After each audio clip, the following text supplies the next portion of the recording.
প্রিয় ভাই, তাহলে 1 নাম্বার পেয়ে গেলাম। ওনার অনন্য বৈশিষ্ট্য হচ্ছে উনি সাইয়্যিদু ওয়ালদি আদম। পৃথিবীতে যত মানুষ এসছে সবার লিডার হবেন তিনি। He is the leader. তিনি কি?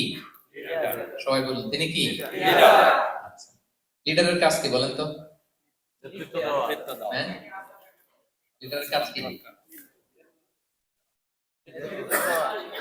কি দেওয়া?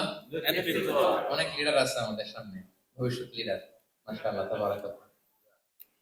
Leader is someone who knows the way, shows the way and goes the way.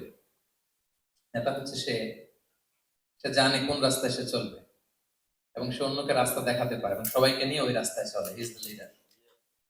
আচ্ছা, লিডার যদি কথা বলতে না পারে, এটা লিডার না, নেতা দেখি সে লিডার হতে পারবে না। নেতাকে বক্তব্য করতে জানতে হয়, স্পষ্ট ভাষায় কথা বলতে জানতে হয়, ঠিক কিনা বলেন? আমরা যদি দেখি যে রাসূল সাল্লাল্লাহু আলাইহি ওয়াসাল্লামের এই কোয়ালিটি ছিল কিনা, বক্তব্য দেওয়ার পারঙ্গমতা ছিল কিনা। রাসূল সাল্লাল্লাহু আলাইহি ওয়াসাল্লাম বলতেন, "উতিতু জাওয়ামিউল